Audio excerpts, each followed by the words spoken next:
Well, hello and welcome to the Auto Buyer's Guide podcast, powered by Alex on Autos. I'm Tim Masso here with YouTube's no drama car czar, Alex Dykes. Alex, Kia EV6, recently tested, now in your fleet. What are your impressions? Yeah, EV6, it's a really good first. Well, I can't say first EV. It's a really good second EV. Well, actually, no. Let me go correct that because I'm going back here a little bit. It's Kia's third EV in the United States, actually, because I actually had one of Kia's first EVs, the 2016 Soul EV. We bought one with our own hard-earned cash, and it was a perfectly acceptable short-range thing. Then they had the Nero. Now they have the EV6, and the EV6 is a thoroughly modern 21st century Tesla fighting EV with long range, 300 miles of range, depending on the trim you get, dual motor setup, quick 0 to 60. There's a nearly 600 horsepower version coming later this year if you want to go 0 to 60 way less than 4 seconds, and some of the fastest DC fast charge times available in the world. If you want to go faster from a 10% to 80% charge, you're going to have to buy a Porsche that will be double the price of the EV6.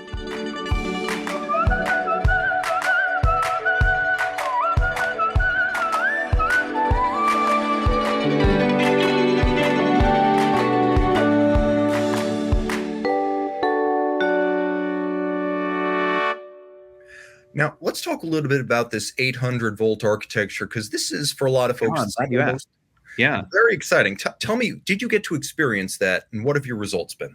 Yeah, so the big innovation really lately with electric cars has been pushing electric infrastructure improvements, design on the vehicle, battery design, as well as charging infrastructure. So a lot of people were really wondering if this was ever going to come, because Electrify America, the largest DC fast charging network in the United States outside of the Tesla network, they've been pushing the new 800 volt chargers for quite some time, and they've been installing them all across the US.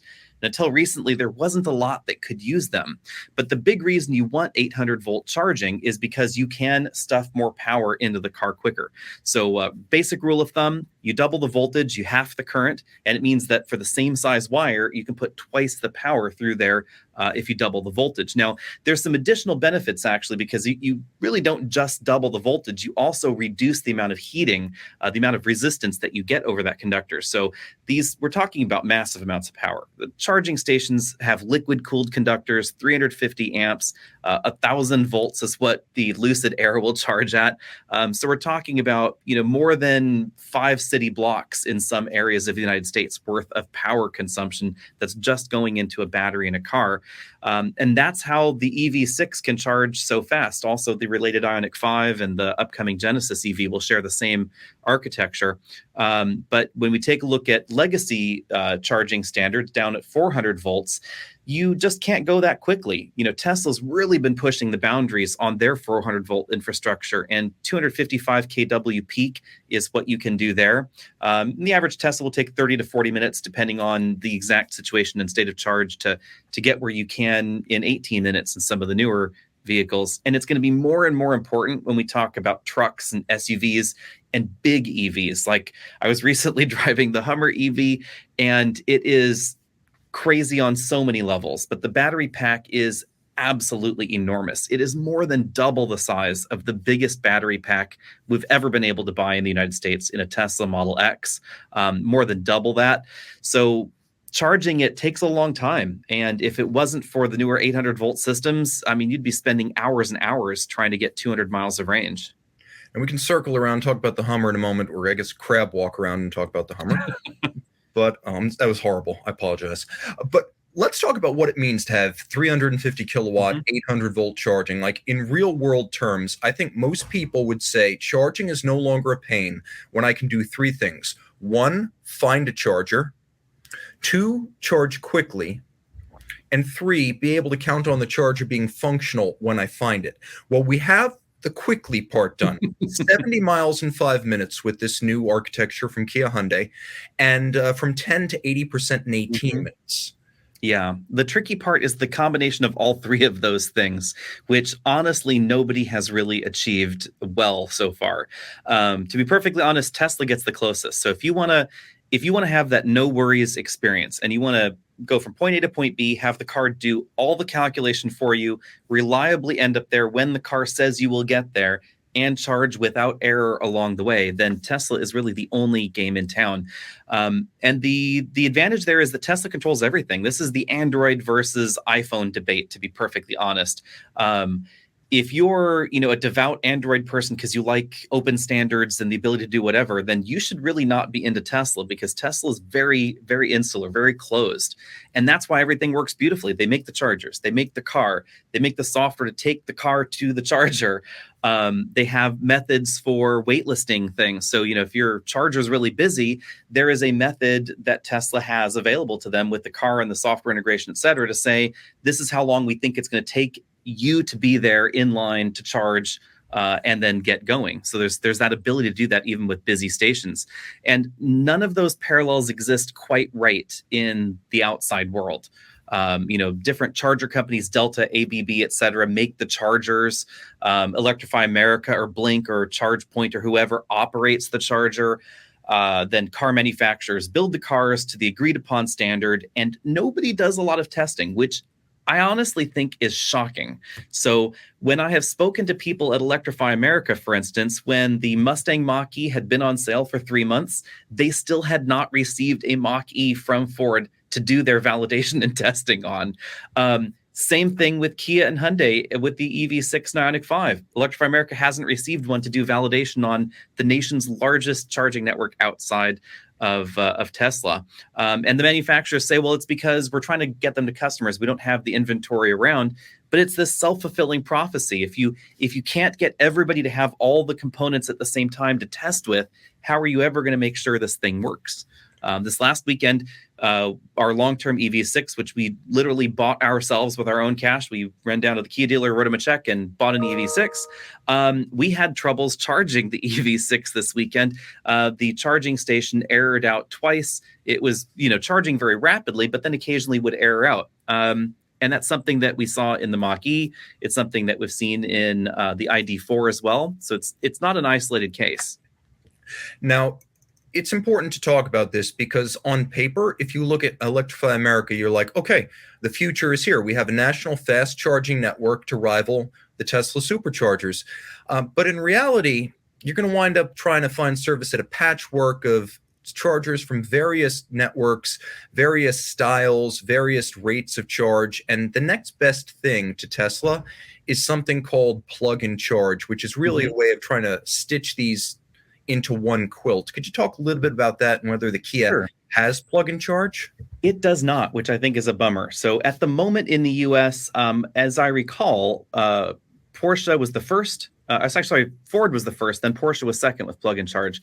So the inaugural customer on the Electrify America network, which is owned by Volkswagen, was not actually Volkswagen or Porsche, a subsidiary of Volkswagen. It was Ford, go figure. And that was meant to just simplify the paying for charging of the vehicle. So you plug your Ford into the Electrify America station, it recognizes the VIN number, it validates, and then it starts charging. Plug and charge is helpful, but we still have the patchwork network of charging vendors out there. So plug and charge in my neck of the woods only works in Electrify America. As I recall, there is one other charge provider on the East Coast that works with plug and charge. But here in California, the only places you're going to find are EA stations. The EV6 does not support it, but I have noticed, oddly enough, that plug and charge takes a little bit longer to authenticate than to just use the Electrify America app on your phone. So the way this works with most EA stations and a lot of charging stations is there's an app on your phone. You drive up to there, you slide your finger across the station that you're plugged into, and then it will authorize your charging. This is something that they're kind of working on. For the longest time, a lot of DC fast charge stations had no credit card reader. There was no contactless payment method for some reason. So your only option was the app. And what if you didn't have the app, or you didn't have your little card that you had to get in the mail, etc.? It's kind of a pain. So things are marching in the right direction, but still an odd patchwork of things. Like right now, the big problem with Ford's plug and charge is that if you want the lowest rates at Electrify America, you can't activate plug and charge, because on the plug and charge framework, for some reason, Electrify America will only offer the higher pay-as-you-go rates. Now, regarding the EV6 and its intrinsic capabilities. Once you were able to find a charger, were you able to verify some of these claims? 70 miles in 5 minutes, 10 to 80% in under 20. You were able to see this happen. I actually was, and there's already a charge curve video of the Ioniq 5 on the channel if anybody's interested. There's some of the contents on EV Buyer's Guide, and some of it's over at Alex and Autos, but you can head over to YouTube and find those, where we basically drove the Ioniq 5 down to 8% and charged it all the way up to 100% to see exactly how fast it would charge. The answer is very, very fast. With the EV6, I have not been able to do that part yet, but we have done segments of that, so 10% to 60% or so, just because that was what our particular trip at the time needed. But yeah, it'll do 250, 260 kW without a problem. Now, in your time with the manufacturer at press events, this is the highest level of fast charging we've seen on any mass market vehicle. And we know that with the lower rates of charge and lower voltage architectures of Tesla, that battery degradation is a concern over time if you supercharge constantly. Has Hyundai Kia talked about the long-term prospects for maintaining the at least an 80% state of charge if you constantly use a 350 kilowatt fast charger? Yeah, this is an interesting question, and one that we don't necessarily have good data for just yet, because we can't use the Tesla parallel for other EVs necessarily. Tesla uses different battery chemistry than other manufacturers do. They also use different battery vendors. Cooling methodology is different, etc. We have a lot of good data on the Leaf. The Leaf did not fare well if you frequently DC fast charged it. Disclaimer, Yeah. air-cooled battery. Exactly. And that was what I was going to say. Disclaimer is the battery's passively cooled, so you're on your own. And if you're DC fast charging in Phoenix, good luck. Pretty much every other EV has an actively cooled battery pack, but not all cooling is equal. Sometimes the packs may be unevenly cooled, or they may not be cooled as aggressively, etc. We do know that other manufacturers outside of Tesla, they tend to use battery chemistries that are a little bit less energy dense, tend to be a little bit less prone to wear over time. And they also tend to reserve more of the battery pack for battery lifetime, basically. So when we're talking about battery lifetime, temperature, state of charge, and how rapidly you go from one state of charge to the other have effects on battery lifetime and battery performance. So if the battery is overheated and you're rapidly charging or discharging, these are bad situations for battery life. Also, total state of charge. So you never want to take your lithium-ion battery all the way to 0 or all the way to 100%, because more degradation happens over time at those charge levels. So to prevent that, for instance, the Mach-E, it reserves about 10% of the battery. So you just can't even use that top 10%. Tesla tends to be a lot more aggressive because they're really pushing those mileage claims. They want, the 300, 400 miles of range on the window sticker. So they will let you use nearly 100% of the battery. They still reserve a tiny bit, but not a whole lot.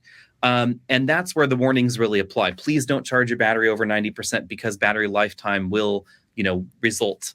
But when you take a look at a Mach-E, you can never charge the battery beyond 90% because that top 10% simply locked out. Now, another question concerning the EV6 is basically whether it works with the ecosystem of chargers to give you charge information natively in the navigation system. Did you find it does not. Ah. This is one area where Hyundai, I think, has really fallen behind. And the best Tesla impersonator, because honestly, Tesla is the benchmark for a lot of this. Let me say that. Everybody thinks that I hate Tesla for some reason. I'm not sure how I got that reputation. Credit where credit's due, criticism where it is warranted, is my philosophy. But Tesla has done a good job at the software to say, my car needs to go from A to B, what happens in the middle? And Ford has now really taken the baton and done their version of that. So now in a Mach-E, it will take you from A to B. It will, let you know that you should stop at this charging station because this one is one that works with Mach-Es. So the Mach-E will actually disregard stations that have frequent charging issues. It will also prioritize fast charging stations that can charge at the rate that it needs. Then we have sort of in the middle options where we have Volkswagen's ID4. It will take you to chargers, but it will take you to really slow ones, and it won't take you to the free ones. Who knows why? And then we have the Hyundai, Kia, and Genesis vehicles, and their nav system just doesn't insert charging stops at all.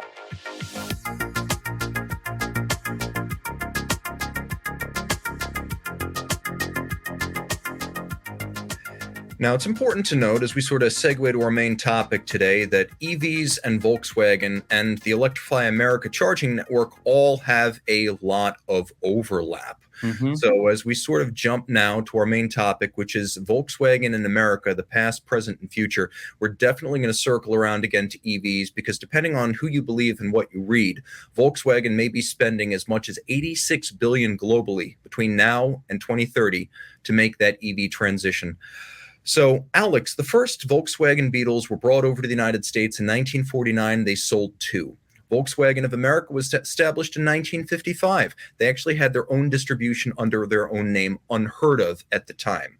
Yep. And by 1970, they had somewhere between 5 and 7% of the U.S. market, with 565,000 cars imported. And that's sort of where the fairy tale ends. What has Volkswagen been like for the last 50 years, and why has it been a study in, frankly, futility? Yeah, it is an interesting question. And I've pondered this question for a long time. What's wrong with Volkswagen and how do you fix it? And I don't know if I have the exact answer to that. When I think about when Volkswagen was successful, I didn't like their products, to be honest. I am not a nostalgic person about the Bug or the Thing or the Transporter or any of that. You know, if Volkswagen wants to bring back a Volkswagen bus, then that is lovely. My next door neighbor would be very, very happy.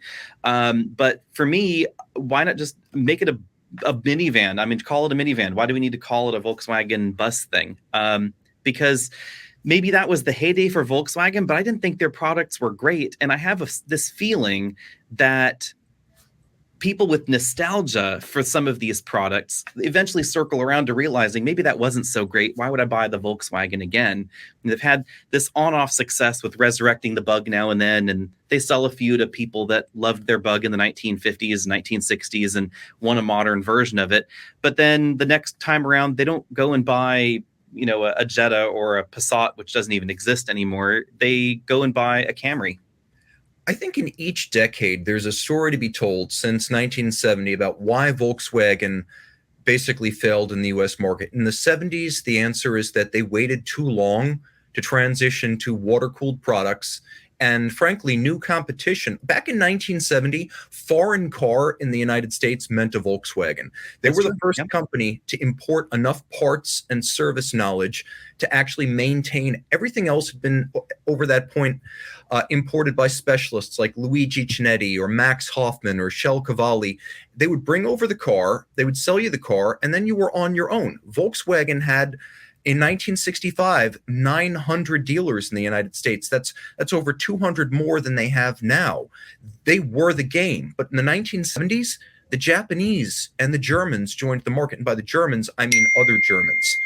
So the question becomes, why weren't they able to keep up in the 70s? Why did they lose the market in the 80s? Was it because they decided to focus on developing markets and they let the US slide, or was it just the wrong product? I think it's a combination of both. The Germans, I would say, honestly, like the Japanese, I would say the core Japanese brands, mind you, the Toyotas and Hondas, tend to have very conservative engineering ethos to them. So the Germans, continuation of the air-cooled engine made total sense. It's reliable, it's efficient enough, it meets our need case, et cetera. Why should we go with a more complicated design that's going to be less reliable, harder to tinker with yourself, et cetera? And it sounds logical on paper, but that's just not what people wanted. I think one of the challenges is that in the 80s, VW did sort of drop the ball in the American market because they were ahead of everyone by far with the New Stanton, Pennsylvania factory, U.S. assembly in 1978. That was before any of the Japanese manufacturers understood that you really need to manufacture cars where they're being sold, and the political advantages that brings. They closed that factory in 1988. They started focusing heavily on East Asia, Africa, Latin America, where they did gain market share. I'm not saying that was a mistake, but you started to see this habit of Volkswagen bringing cars into the U.S. that were designed for European markets. So cars like the Golf. And that's the problem. They would build them here, but they didn't design them here. And it took the Germans, oddly enough, and this I don't understand why. It took the Germans a lot longer to just understand the American need for the cup holder, for instance. I mean, the Japanese, they didn't get it, but they quickly said, hey, if they want one of these things, we will design them into it. I don't know why they want this thing in the dash, but we'll give it to them. And the Germans had almost an anti-cup holder attitude. Well, no, you should not have a cup holder. Cup holders are bad. We don't want them. And if we are forced to give you a cup holder, we will give you the craziest, tiniest, most useless cup holder on God's green earth instead of what Americans actually wanted. And then by the time they started trying to design cars for America, they just weren't good at doing it somehow. I mean, that really is the case, because you look at the problem of communication, and you could easily say, well, they've got great cars. They've always had very good cars, but they don't communicate them well. But then you look back and you're like, did Volkswagen really have that kind of a problem? Whether it's the 50s and 60s with Doyle, Dane, Bernbach, and the car as a politically affirming purchase, very effective. The 1990s, Fahrvergnügen, Drivers Wanted, very effective. The 2000s, Peter Stormare saying he's going to unpimp your auto, very effective. Yeah. So they seem to have great products. They also had high maintenance costs too, which was an interesting twist for a company that tried the North American manufacturing. They have never been able to get repair parts and servicing down to American or Japanese car norms. So that I think is part of this problem. The Germans love engineering their way out of certain things. So they will definitely sometimes make engine, transmission, and related systems under the hood a little bit more complicated than they might otherwise need to be. And then there's less parts commonality with everything else. So they're using European parts suppliers like Bosch rather than American parts suppliers like Delco for their things. And that just ratchets up the price tag for those aftermarket repairs too. I hear that a lot from former Volkswagen owners. And as a former Audi owner, I've had a whole bunch of them. I can tell you that the strength of Volkswagen in the 90s and the 2000s was often the perceived quality of things like the interior, the ride quality, the noise, vibration, and harshness. But those soft touch surfaces, they would warp, they would crack, they would peel. Mechanically, the cars didn't last. You would wind up paying European parts prices for simple things like a water bottle for the cooling system. It didn't end well. That was almost always the story outside of warranty with those cars. The funny part, though, is that that's what a lot of Volkswagen customers seemed to want in a weird sort of way. Like, I look at the 90s Volkswagens very positively because that's when it was a discount Audi. So, you could buy a Passat instead of, an A4, and you got the squishier dash bits, and you could get a W8 under the hood, because why not? And it was that less expensive premium car thing that supposedly Volkswagen customers wanted, but then nobody bought it. And then Volkswagen tried to change the theme and said, okay, well, discount Audi wasn't working. So we'll give America a different Passat than the rest of the world and a different Jetta than the rest of the world. We'll make it cheaper. We'll make it bigger. We'll make it drive number, because Americans, maybe they just want, a Chevy Cavalier with a Volkswagen logo on the hood. And it turns out nobody wanted that either.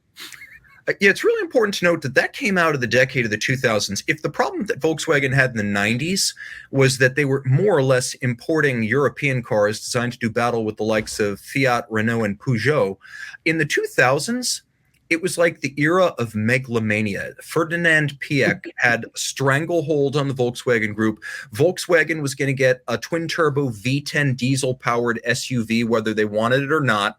We were getting the Phaeton, whether we wanted it or not.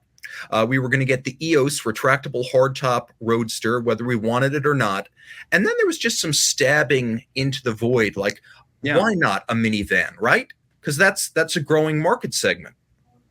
On the first three, I kind of say yay for Volkswagen. I love the V10 Touareg. I love the Phaeton.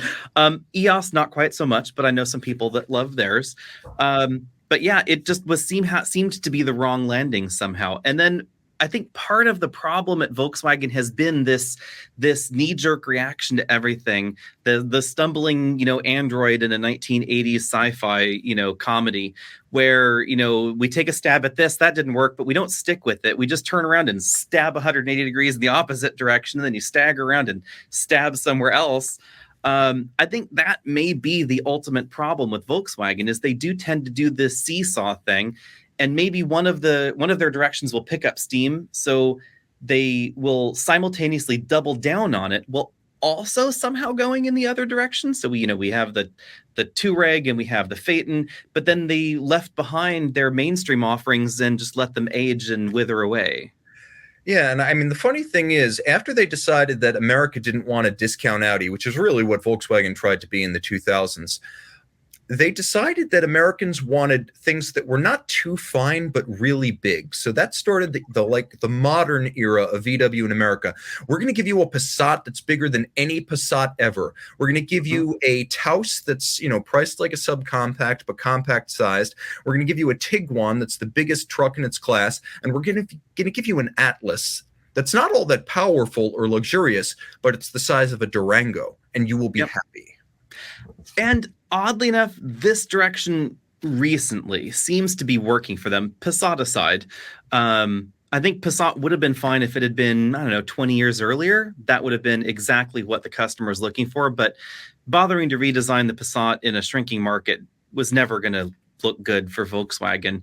Atlas, Taos, and that segment, the crossover segment, that seems to be doing okay for Volkswagen, if nothing else because a rising tide buoys all ships. And Atlas is truly huge. It's got an enormous cargo area, comfortable third row. It's very family friendly. I don't think I've ever seen a TV ad for it, though. Yeah, they are remarkably low-profile cars. To be perfectly frank, they've got cars that no one knows exist. Like, they've got those big American-style cars. But then if I told you there's a 300-horsepower liftback, dual-clutch, German-built sports sedan, you'd be like, maybe BMW Grand Coupe? Audi? Maybe Audi A5 liftback? Nope. Volkswagen Arteon, which apparently exists. Yep, that is true. And that's another odd entry in a shrinking segment. I don't understand what the point was to bring it here. And some will say bringing a product to America can't be that expensive. We're talking tens and tens of millions of dollars for people that don't know, just to bring an already existing product that's for sale in Europe and homologate it for entry into the United States market. It has to be crash tested. The lights need to be redesigned. It has to be emissions validated, which can be very, very expensive. There may be emissions control changes that are required, actual hardware changes, etc. And then you have to deal with all of the warranty inventory. So just selling 5 cars in America is not the problem. It's the fact that you've got to bring in all the radiators and the nuts and the bolts and the weather stripping, et cetera, to service and maintain that car for its predicted lifetime in America. It's no small undertaking to sell. I don't even know how many Arteons they sold last year, but it's not very many, a few thousand possibly. Yeah, I don't know if it would meet your 10,000 car volume for like review. So. Yeah, it's generally undersold the Stinger, which a car company like Hyundai and Kia, maybe they can go, we'll have a loss leader now and then because they're on a roll. But not so much if you're not on a roll.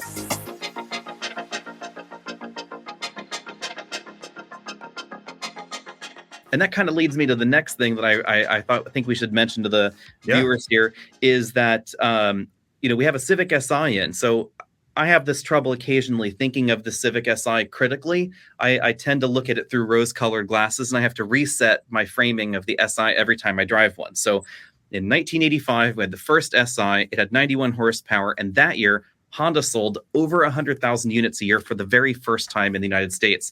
Volkswagen was 3 times bigger than Honda. And then, of course, come this year, and Honda's actually bigger than Chevy in 2021. So Honda's no longer the plucky upstart. They're the establishment in the United States. And Volkswagen, they're still selling right around 300,000 units, just like they were in 1985.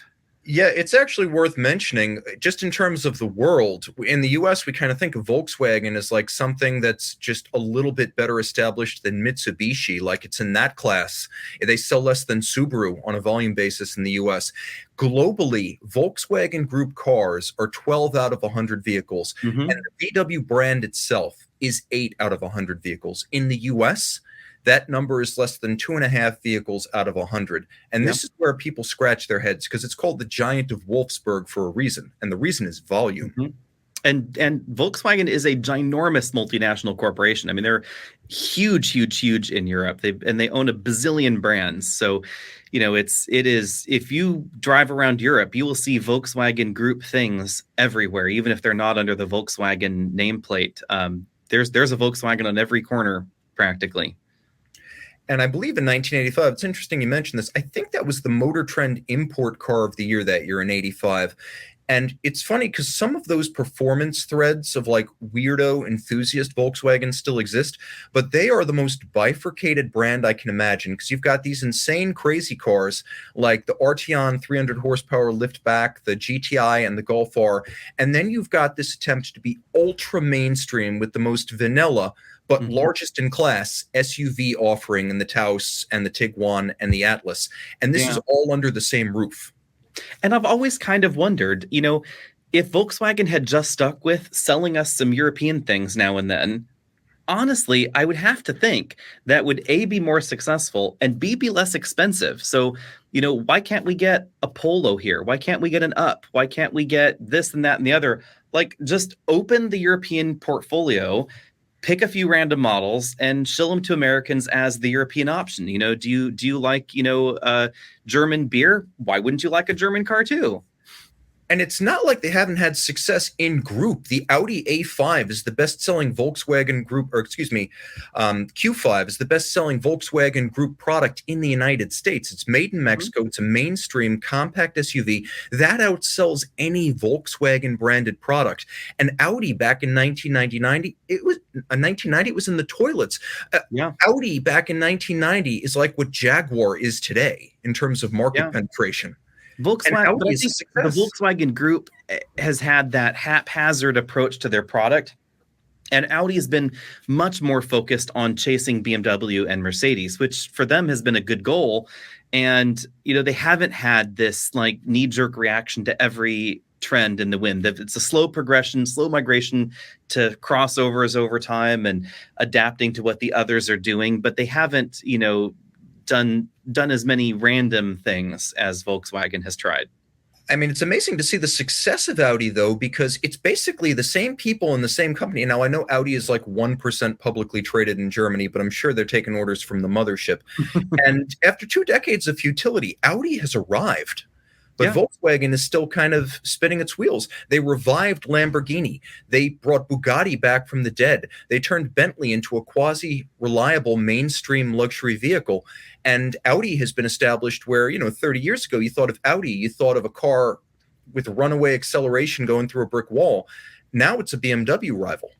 Yeah, it's interesting how the tides have turned there. But yeah, odd thing there. And, it's worth noting that brands that had much worse positioning in the 80s, look at the Korean brands. I mean, they were truly terrible even into the 90s. And Hyundai and Kia are now over 1.5 million units in the US in 2021. So they're Honda sized and growing faster than Honda and growing faster than Toyota in the United States as well. And they have managed to overcome those brand perception issues. So, if Volkswagen had attempted to overcome those issues, they could have by now, but it's clear that I don't think they have.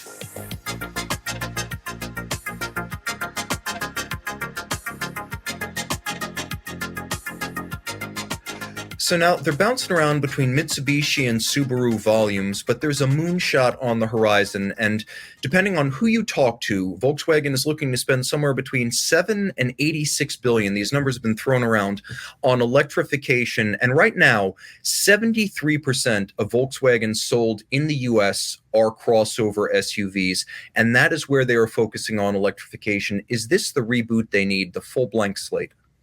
I have to say that I am curious. I think that it will be good for them if they can meet the production targets. And that's really going to be the tricky thing. If Volkswagen really wants to push the needle, they need better prioritization than they have right now. We just received an email actually from a customer, or a viewer, I should say, that is offering to let us drive his Rivian. And we said, well, just curious, how long did you place the order for the Rivian? How long have you been waiting, et cetera? What else did you look at? And apparently he was ready to ditch the Rivian and get an ID4, but he'd been on the waiting list for 22 weeks.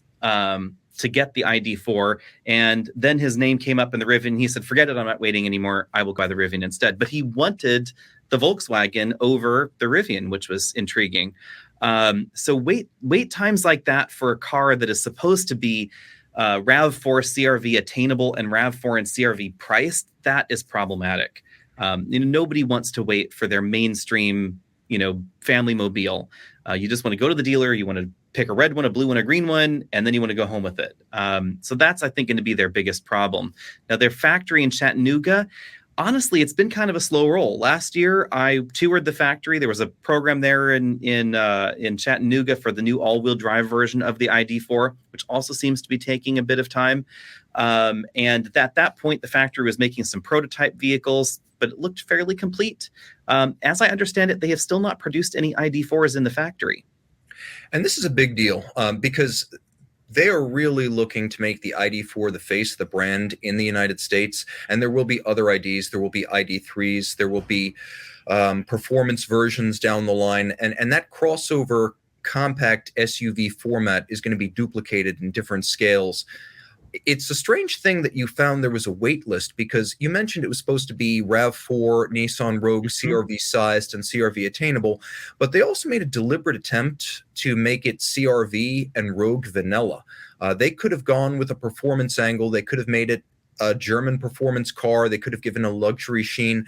They focused almost exclusively on a vehicle that feels like a gasoline car as you drive it, and costs what a gasoline car costs. Was that the right aim, just to go for price? And yeah, it is tricky. I would say that I'm okay with it at this point in time because Tesla has become so much more expensive. They've had 8 price increases in 2021, a decent number in 2022, and now a Model Y starts at $64,440. So the competition from Tesla is significantly more expensive. It ends up being more like $30,000 more expensive once you factor in the tax credit that Volkswagen, of course, still gets because they don't have the volume. So I think that the benchmark has now moved far enough away that it leaves room for mainstream vehicles to fill in the gap. But I would say that the trouble has been Ford took off like a rocket with the Model Mach-E, and they've really been making huge strides in adjusting Mach-E production and ramping that up. So by the end of this calendar year, they should have produced, I think, around 120,000 this year. Their original production goal was something insanely small, like 50,000 units a year. And they're trying to get to 250,000 Mach-E's a year by 2024. So if Volkswagen can't have that kind of ramp up, I'm a little bit concerned. But I would say that the pricing is right. So someone that wants to go into an EV, the ID4 is the least expensive all-wheel drive EV. It's one of the least expensive long-range EVs. It's about the price of a Kona or a Bolt, but it gets the tax credit. It has a big cargo area. It's very practical and pragmatic on the inside. And it's easy to fit into your life because even if you can't charge it at home regularly, it comes with 3 years unlimited charging on the Electrify America network, which of course Volkswagen owns. So that's a huge sales advantage for them, is having that charging network. Obviously validating your car on the charging network helps too. But that free limitless charging basically is a great deal. Now they recently adjusted that down to unlimited 30-minute sessions, but you just plug and unplug and you just unlimited 30-minute session your ID4. Yeah, the interesting thing to me there is that there are two different things going on. There's the targeting of the vehicle and the performance of the vehicle, and then there's the ramp of the production. Now, I don't know whether the ramp is constrained by tooling. I don't know if it's constrained by supply chains. I don't know if it's specifically battery constrained, but it's a problem because, as you mentioned, Ford has proved with the Mustang Mach-E that you can absolutely have success with a non-Tesla mainstream compact crossover SUV in America. The other thing is the performance parameters they chose. They launched with a 201 horsepower rear-wheel drive only vehicle that was maybe the only EV on the market specifically tuned not to give you all the torque from a stall. And the only thing I can think of is that they specifically chose this to make it feel less like an EV and more like, say, a RAV4.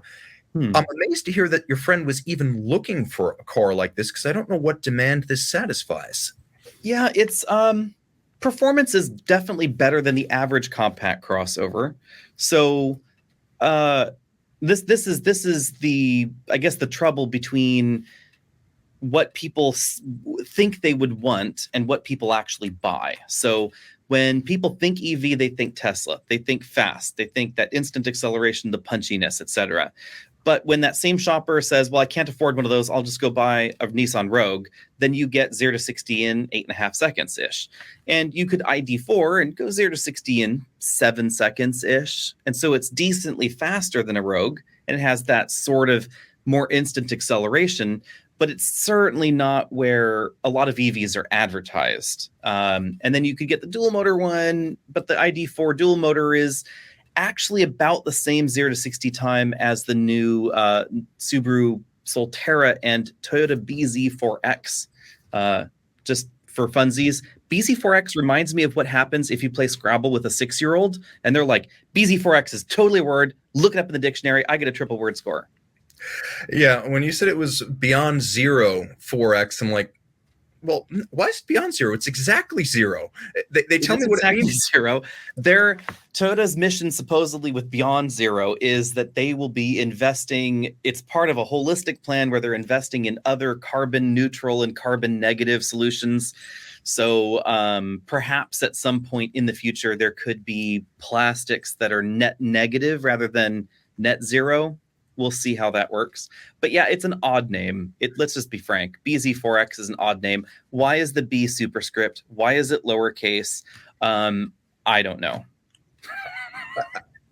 It sounds like some illegal pesticide that would have been banned years ago.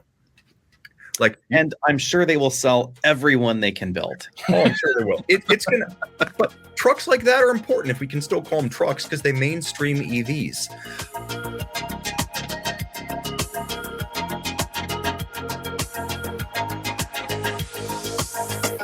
So now Electrify America. Volkswagen is paying its penance for the diesel cheating scandal. For all of the bad stuff we've said about VW's market presence in the US, it doesn't seem like it really suffered at all in the aftermath of diesel cheating. They paid a penalty in billions, but not in sales volumes. It's true. Yeah, didn't really seem to hurt them at all. It hurt Audi, I think, a little bit more somehow. And outside the United States, they definitely saw sales decreases in some markets. South Korea, for instance, Volkswagen and Audi Group sales just fell off a cliff, seemingly due to the Dieselgate scandal. In the US, I just don't know if the average buyer, obviously some people care, I don't know if the average buyer is so offended by an emissions scandal when the fuel economy was still good. I think they would have been more offended if the truth had come out and it turns out nobody's getting the fuel economy. They had gamed the system and everybody was really getting 10 miles per gallon less than they thought they were in their diesel car.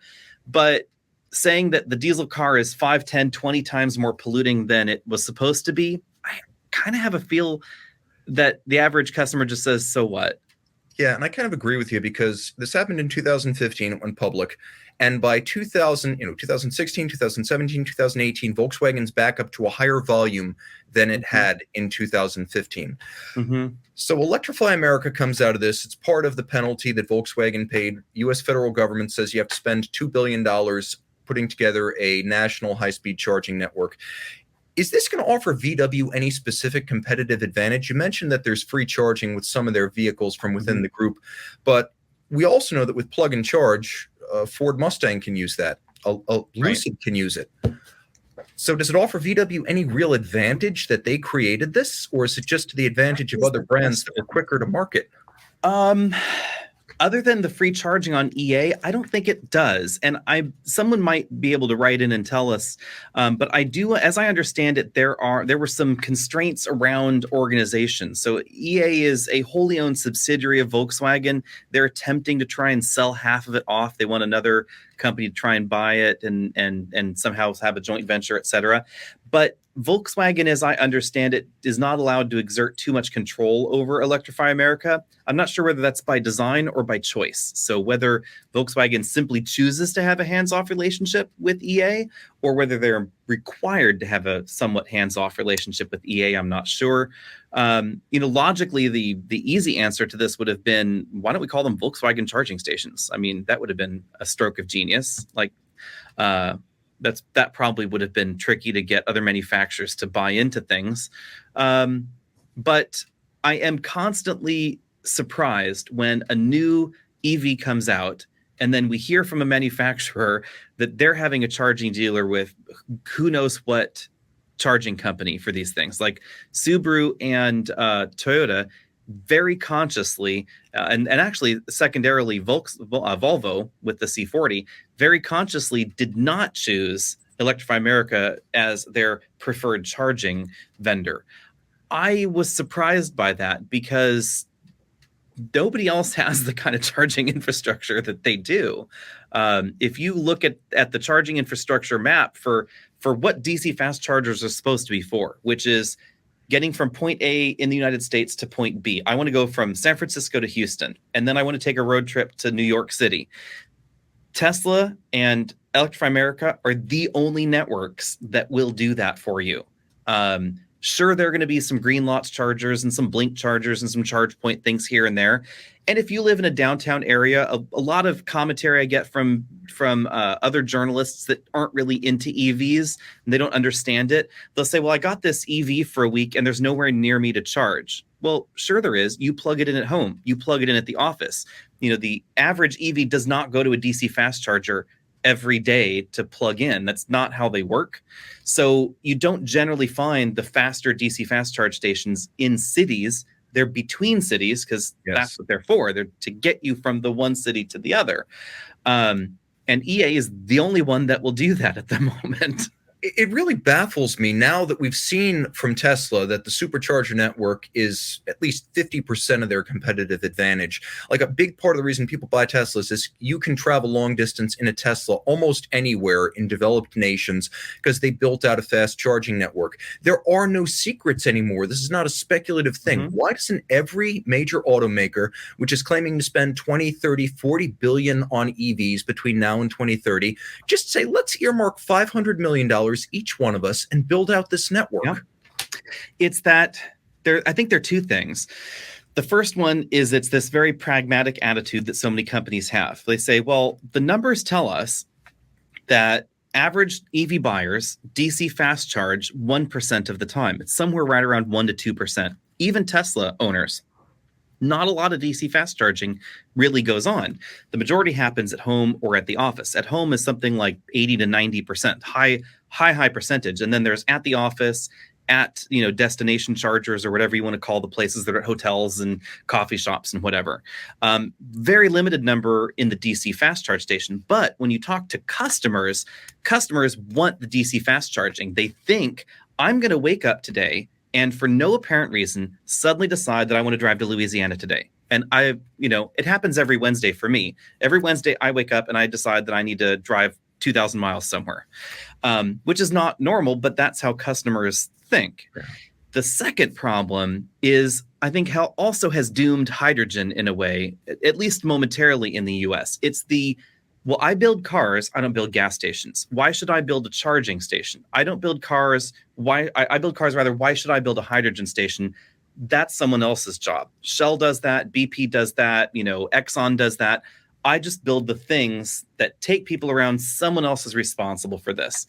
And the answer has historically been, because if you don't, who's going to do it at the beginning? Maybe at some point later in life, there's going to be a business case for the charging network. But it should be noted that none of these charging stations really make a lot of money. It's true, but I do think automakers could save themselves a ton of money if they just said, look, we're not going to spend tens of billions of dollars to get the price per kilowatt hour of a battery to a cheap level. Let's just make sure every car has 800 volt, 350 kilowatt charging capacity, that chargers are everywhere, including in rural America, and then we can just build every car with 40 to 50 kilowatt hours of battery. If you can recharge it in 11 minutes anywhere in the country, that kills the need for cheap batteries, and it fixes the inhibition about buying an electric car at the same time. Yeah, it could help. It is worth noting that depending on the charging station that you're talking about, the 350 kW chargers that exist can be, total installation costs can be upwards of $250,000 a pop. Okay. So they are quite expensive. Tesla has standardized theirs, and so the Tesla superchargers, just because there are more of them and they were involved earlier on, are considerably less expensive to install and build. But the somewhat lack of standardization and some of the things that are swirling around the ABB chargers that ChargePoint uses, they're decently more expensive than the Tesla chargers. The price has been coming down very rapidly, but it's still in a place where it's not ideal. Let's put it that way. But then we have to come back to the limited cases where manufacturers have had a little arrangement with a charging network. Volvo just announced we're going to put in 19 charging locations in a corridor between Seattle and Denver. Who knows why? Because that's where every American needs to drive. And it's not even a network of fast chargers. It's a mix of fast, medium, and slow chargers along this path at Starbucks locations. Nifty, but not really the answer. And then we have, Jeep that wants to put some solar panel chargers in national parks so you can off-road your 4xe. And then we have Rivian teaming up with different national parks to actually put real level 2 chargers in national parks. That makes a lot more sense. Because if you're going to have an EV that can go to the back of Beyond, you need to be able to get it back home again. And that's the problem with the Toyota and Subaru joint venture EV, is that they truly are the most off-road capable EV that an American is going to be able to buy under $80,000 easily. It's the next level in capability is going to be Hummer, Rivian, maybe F-150 Lightning, depending on the trim. A lot bigger though for Hummer and F-150 Lightning. So if you're looking for, crossover with a dual motor setup, software designed for off-roading, 8 inches of ground clearance, that's kind of it. But they only go 222 miles. Yeah. So you can get to that national park. But if you do anything there, you might not get home. Here's the thing. If you want cowboys to adopt trucks, you're going to have charging in rural America. And I think that's where the balance between like battery capacity and charging starts to shift in favor of, investment in charging, because that's a real market. There are a lot of urban cowboys who are going to park these things in a garage or a driveway every single night in the suburbs.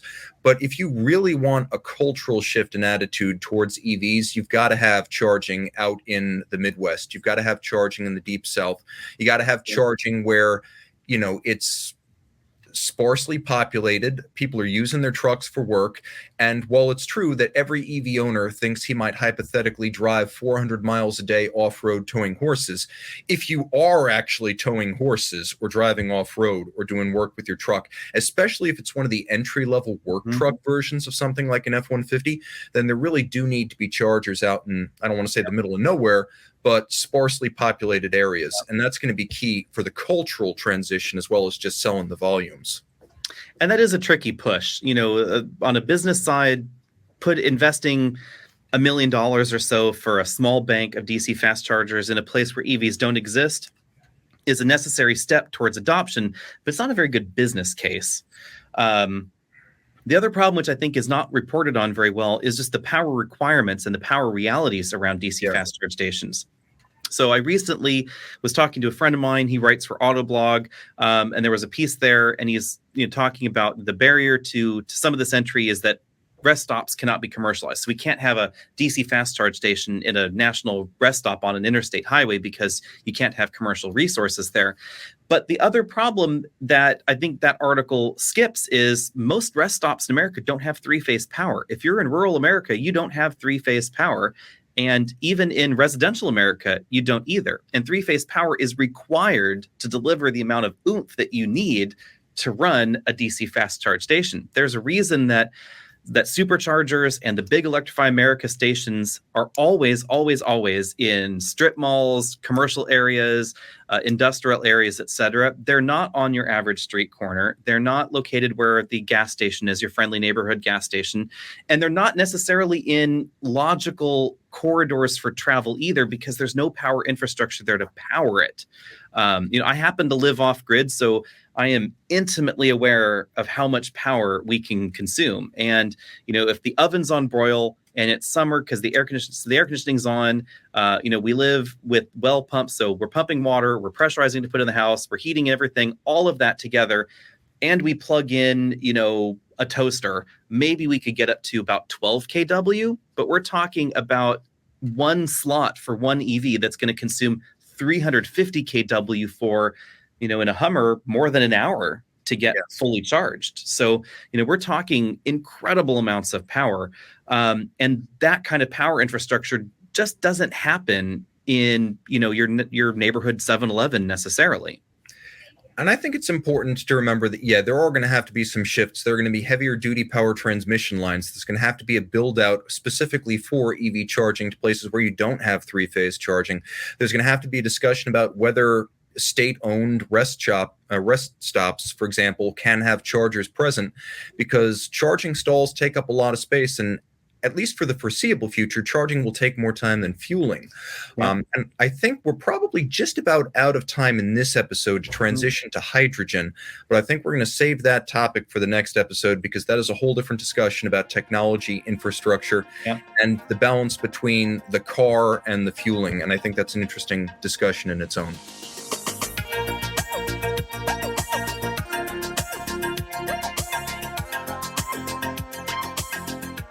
So we talked about new car test drives, the Kia EV6. We talked about Volkswagen Group and its long circuitous history in America. We talked about whether the EV reboot of Volkswagen might be a possible break in the clouds.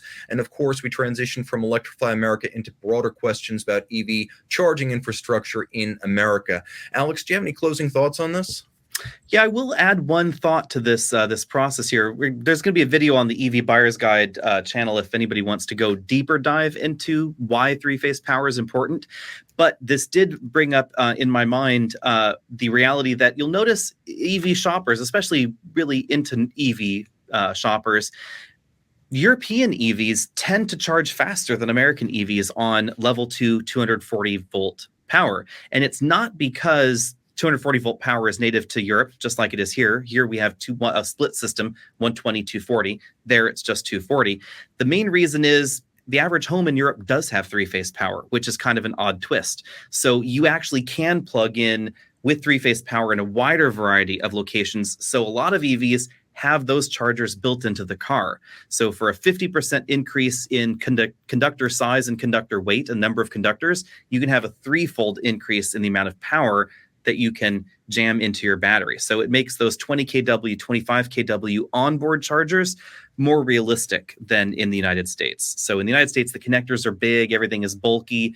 Over in Europe, you can get that same kind of power into your EV with much slimmer cables, much sexier wall units, etc. It is kind of a fundamental problem, just the way that our American power infrastructure was set up in the 1800s.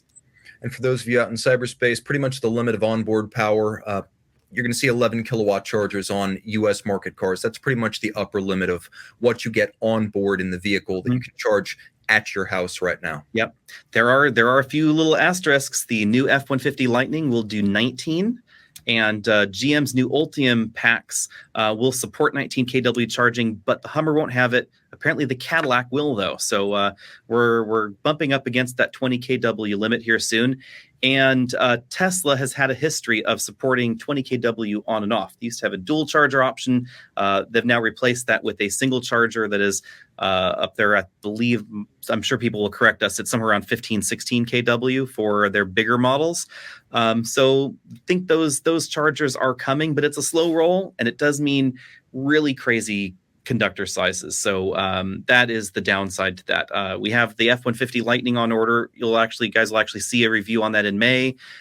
We actually ordered one for long-term review. We're buying one ourselves, and it comes with the 80 amp charger apparently bundled with the truck. So I am eager to see just how big and unwieldy this cable is. It may be very DC fast charger cable size, because that's a lot of power. So there you have it. Hydrogen, Hummers, and the F-150 Lightning to come on future editions of the Auto Buyer's Guide podcast. I'm Tim. He's Alex, signing off. See everybody later.